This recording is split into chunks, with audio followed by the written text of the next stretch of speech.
வணக்கம். திரு மோடி அவர்களுடைய சென்னை ரோட் ஷோவுக்கு நடுவில் சத்தமே இல்லாமல் ஒரு முக்கியமான நிகழ்வு ஒன்று நடந்திருக்கு. சென்னை, மதுரை, திருச்சின்னு சுமார் 35 இடங்கள்ல ஒரு 25 குழுக்களாக பிரிஞ்சு இடி ஒரு ரெய்டு நடத்திருக்காங்க. ஆனால் எந்த டிவி செய்தி சேனல்கள்லையும் இதை பற்றி பெருசாக எந்த செய்திகளும் வெளியாகலை. ஏன்னா அது திமுக ஆளுங்கட்சியான திமுக சம்பந்தப்பட்டது. திமுக சம்பந்தப்பட்டது அப்படிங்கறதுனாலேயே இந்த விஷயத்தை பெருசாக எந்த டிவி சேனல்களும் வெளியிடாமல் தப்பிச்சிருச்சு. இந்த இடி ரெய்டில் யார் யார் சம்பந்தப்பட்டிருக்காங்க, அடுத்தடுத்து எங்கெங்க இது நகரும். வீடியோக்குள்ள போகிறதுக்கு முன்னாடி சப்ஸ்கிரைப் பண்ணுங்க, லைக் பண்ணுங்க, ஷேர் பண்ணுங்க. சுமார் 4000 கோடிக்கு போதைப் பொருள் கடத்தலில் ஈடுபட்ட எக்ஸ் திமுக நிர்வாகி, அப்புறம் டைரக்டர் அமீருடைய பார்ட்னர் ஜாஃபர் சாதிக்கை என்சிபி கொஞ்ச நாளைக்கு முன்னாடி கைது செஞ்சு விசாரணை நடந்துட்டு இருக்கு. அதை தொடர்ந்து டைரக்டர் அமீருக்கும் என்சிபி சம்மன் அனுப்பிச்சு விசாரணை பண்ணாங்க. ஆனால் நேத்திக்கு ஒரு 2 நாளைக்கு முன்னாடி வந்த செய்தி என்ன அப்படின்னா, இடி என்சிபியில் இடி டைரக்டர் அமீருக்கு விசாரணைக்கு ஆக சொல்லி ஒரு புது சம்மன் ஒன்று அனுப்புறாங்க. இப்போ என்சிபி விசாரணையில் இடி எப்படி உள்ளுக்குள்ள நுழைஞ்சது அப்படிங்கிற கேள்வி எல்லாருக்கும் இருக்கும். இது வரைக்கும் போதைப் பொருள் கடத்தலில் சம்பாதிச்சு சுமார் 2000 கோடி பணத்தை இவங்க எப்படி அந்த கருப்பு பணத்தை வெள்ளையா மாத்தினாங்க, எங்கெங்க அது இந்த பணம் மூவ் ஆயிருக்கு, யார் யாருக்கு அதில் ட்ரெயில் இருக்கு அப்படிங்கிறதெல்லாம் பற்றி விசாரிக்கிறதுக்கு தான் இப்போ இடி இதுக்குள்ள நுழைஞ்சிருக்காங்க. ஆனால் இது தொடர்பாக எல்லாருடைய ஃபோக்கஸும் டைரக்டர் அமீர் மேலேயும் ஜாஃபர் சாதிக் மேலேயும் தான் முக்கியமாக வந்துட்டு இருக்கு. ஏன்னா டைரக்டர் அமீர் திரைப்படம் சம்பந்தப்பட்ட நபர் அப்படிங்கிறதுனால அவர் மேலே ஃபோக்கஸ் இருக்கு. ஆனால் 2 நாளைக்கு முன்னாடி நடந்த இந்த இடி ரெய்டில் மிக முக்கியமாக இந்த இடி பார்க்குற ஒரு நபர் இந்த நபர் தான். இவர் தான் சிற்றரசு, திமுகவுடைய சென்னை மேற்கு மண்டல மாவட்ட செயலாளர். எல்லாருக்குமே தெரியும் இந்த திமுகவில் ரொம்ப முக்கியமான பொறுப்பு இந்த மாவட்ட செயலாளர் பொறுப்பு தான் அப்படின்ட்டு. 2020 வரைக்கும் இந்த மாவட்ட செயலாளர் பொறுப்பு திரு ஜே அன்பழகன், திமுகவுடைய திரு ஜே அன்பழகன் கிட்ட தான் இருந்தது.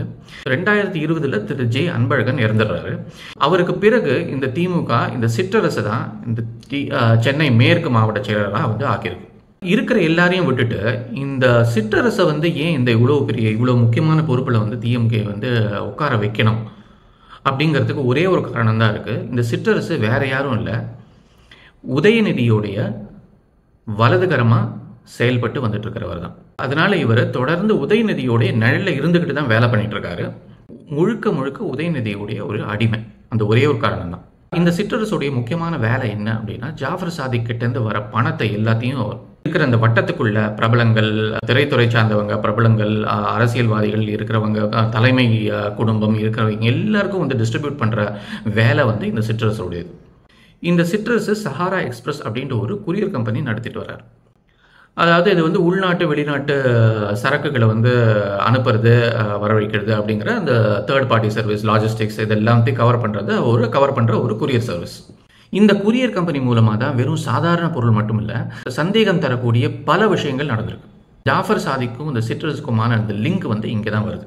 ஜாஃபர் சாதிக்கு இந்த போதைப் பொருட்களை இந்தந்த பொருள் மூலமா, அதாவது சத்து மாவு, பெருச்சம்பழம், அதுக்குள்ள வச்சு இதெல்லாம் அனுப்பணும் அப்படிங்கிற விஷயம் ஜாஃபர் சாதிக்கு எப்படி தெரிஞ்சிச்சு? கண்டிப்பா இதெல்லாம் தெரிஞ்சிருக்கணும் அப்படின்னா ஒரு கொரியர் கம்பெனிக்கு தான் இந்த விஷயங்கள் எல்லாமே நல்லா தெரிஞ்சிருக்கும். ஜாஃபர் சாதிக்கோட இந்த வேலைக்கு ஆதரவு தரக்கூடிய ஒரு கொரியர் கம்பெனியா தான் இந்த சிற்றரசுடைய சஹாரா எக்ஸ்பிரஸ் கொரியர் கம்பெனி இருந்திருக்கு.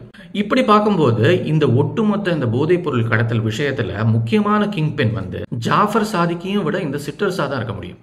அடுத்ததா இந்த சிற்றரசை கைது பண்ணா இருக்கிற பெரிய பெரிய லிங்க் எல்லாம் வெளியில வரும். ஆரம்ப கட்டத்தில் இந்த என்சிபி பல இடத்துல ரெய்ட் நடத்தினாங்க.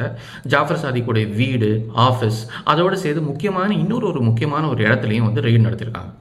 அது வேற எதுவும் இல்லை, இந்த சஹாரா எக்ஸ்பிரஸ் கொரியர் கம்பெனியில தான். டிஎம்கேவுடைய சென்னை மேற்கு மண்டல மாவட்ட செயலாளருடைய ஆஃபீஸ் இருக்கு பார்த்தீங்களா, அந்த ஆஃபீஸுக்கு மேலே தான் இந்த சஹாரா எக்ஸ்பிரஸ் கொரியர் கம்பெனி இயங்குது. இந்த கொரியர் கம்பெனிக்கு மேலே ரெய்ட் நடக்க போகுது அப்படிங்கிறத எப்படியோ இந்த பாலிமர் டிவி சேனல் தெரிஞ்சுக்கிட்டு அங்கே என்ன பண்ணுறாங்கன்னா, அவங்க அங்கே வராங்க.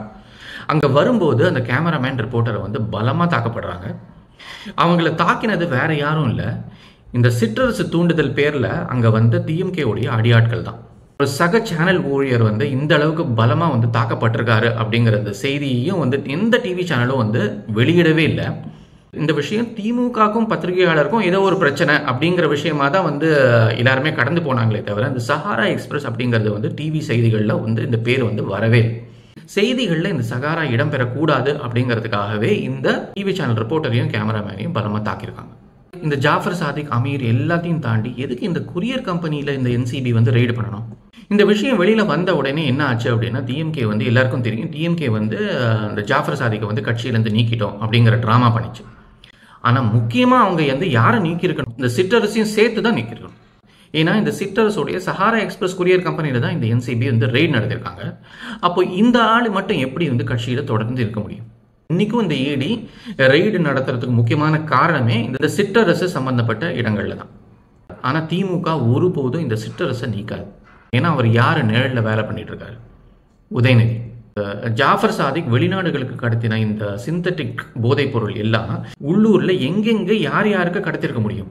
குறிப்பா பாத்தீங்கன்னா சினிமாக்காரங்க, இல்ல பிரபலங்கள், இல்ல மேல்தட்டு மக்களுக்கு இந்த போதைப் பொருள் கண்டிப்பா போய் சேர்ந்திருக்கும். அதுல எந்த சந்தேகமும் இல்லை.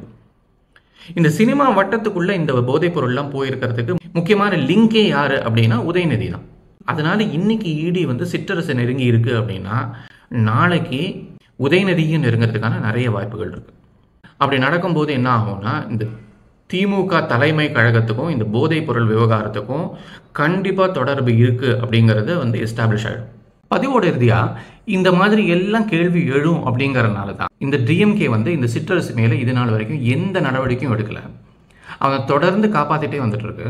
எவ்வளவு பேருக்கு இந்த சஹாரா எக்ஸ்பிரஸ் கொரியர்ல ரெய்ட் நடந்திருக்கு அப்படிங்கிறது தெரியும். இந்த சஹாரா எக்ஸ்பிரஸ்க்கு மேல நடந்த ரெய்டு எந்த டிவி செய்திகள்லையும் வரக்கூடாது அப்படிங்கறத அவங்க நல்லா பார்த்துக்கிட்டாங்க. இங்க உள்ளூர்ல தமிழ்நாட்டில் சுமார் 20 இடங்கள்ல வாடகைக்கு வீடு எடுத்து சத்து மாவு தயாரிக்கிறேன், காஞ்ச தேங்காய் பொடி அனுப்புறேன், பேரிச்சம்பழத்தை அனுப்புறேன் அப்படிங்கிற பேர்ல அதுக்குள்ள போதைப் பொருளை பதுக்கி வச்சு எல்லா விஷயங்களையும் இங்க உட்காந்துக்கிட்டு வசதியா பண்ணியிருக்காங்க. இவ்வளவு விஷயம் நடந்திருந்தும் இந்த சென்னை காவல்துறை என்ன பண்ணாங்க? வெறும் வேடிக்கை தான் பார்த்தாங்க. வெறும் ஒரு மாவட்ட செயலாளர் சொல்லிட்டாரு அப்படிங்கிறதுனால மட்டும் இந்த டிஜிபி எந்த விஷயத்தையும் பண்ண போறது இல்லை.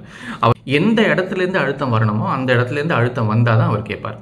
அந்த அழுத்தம் எங்கிருந்து வந்தது அப்படின்னு நினைக்கிறீங்க நீங்க? உதயநிதி. இந்த அளவுக்கு இந்த ஒரு ஆசீர்வாதம் இருந்தது அப்படிங்கறதுனால தான் இந்த போதைப் பொருள் விஷயத்துல இவ்வளவு தூரம் இவங்களால பண்ண முடிஞ்சது. அதனால நேரடியாக கைது செய்யப்பட வேண்டிய நபர் இந்த சிற்றரசு தான். இதுக்கு மீறியும் இன்னும் நிறைய பெரிய ஆளுங்கள்லாம் இந்த விஷயத்துக்குள்ள கண்டிப்பா வரும் நாட்கள்ல வர போறாங்க. இந்த 2 திராவிட கட்சிகளுக்கும், குறிப்பா இந்த திமுகவுக்கு நீங்க ஓட்டு போடுறதுக்கு முன்னாடி இந்த சமுதாயத்தை இந்த திமுக எவ்வளவு நாசம் பண்ணிருக்கு அப்படிங்கறது நீங்க கண்டிப்பா நினைச்சு பார்த்துக்கணும். மறுபடியும் இந்த திமுகவுக்கு தான் நீங்க ஓட்டு போட்டீங்க அப்படின்னா நீங்க ஒவ்வொருத்தரும் இந்த திமுக வித்த இந்த கஞ்சா போதைக்கு மயங்கி இருக்கிற ஒரு சமூக விரோதி அடிமை அப்படின்னு தான் அர்த்தம்.